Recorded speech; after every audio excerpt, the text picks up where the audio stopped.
Old Iron. One day, James had to wait at Edward's station till Edward and his train came in. This made him cross. He shouted out, "Late again, late again." But Edward only laughed. And James fumed away. "Edward is impossible. He clanks about like a lot of old iron, and he's so slow he makes us wait." One day, James' driver felt ill, and so the fireman drove the train to the next station. He spoke to the signalman, put the trucks in a siding, and uncoupled James ready for shunting. Then he helped the driver over to the station and asked them to look after him and find a relief driver. Suddenly, the signalman shouted, and the fireman turned round and saw James puffing away on his own.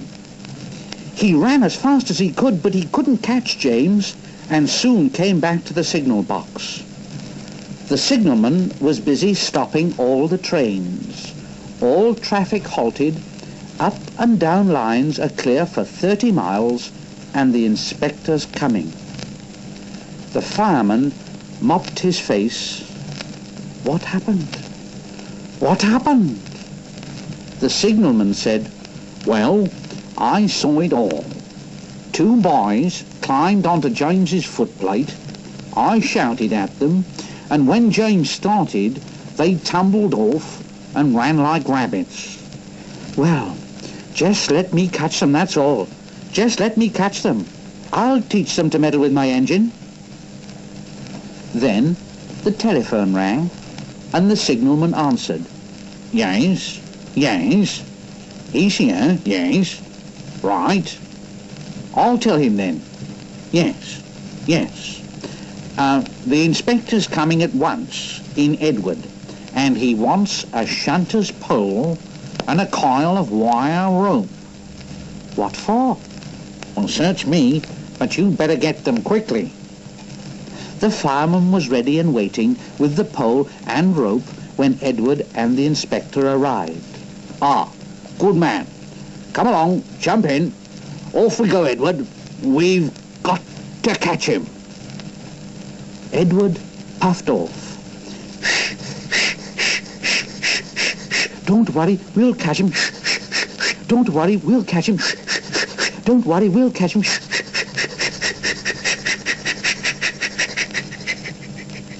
And Edward crossed to the up line in hot pursuit. When James left the yard, he was chuckling to himself. "What a lark, what a lark." But presently he missed his driver's hand on the regulator, and then he realized that there was no one in his cab. "What shall I do? What shall I do? I can't stop. I can't stop. Help! Help! Help!" But Edward came panting up behind him with every ounce of steam he had. "We're coming! We're coming! We're coming!" With a great effort, he caught up and crept alongside, slowly gaining till his smoke box was level with James's buffer beam. The inspector stood on Edward's front, holding a noose of rope in the crook of the shunter's pole. He was trying to slip it over James's buffer. The engines swayed and lurched. "Steady, Edward! Steady, Edward!" He tried again, and more than once. He nearly fell, but just saved himself. And then at last, got him. He pulled the noose tight and came back to the cab safely. Gently braking so as not to snap the rope, Edward's driver checked the engine's speed, and James's fireman scrambled across and took control, and the two engines puffed back side by side.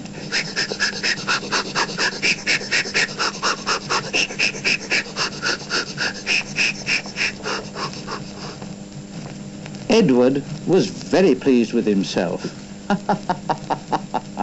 So old iron caught you after all, James, eh? Oh, I'm sorry, Edward. Thank you for saving me. Oh, that's all right. You were splendid, Edward.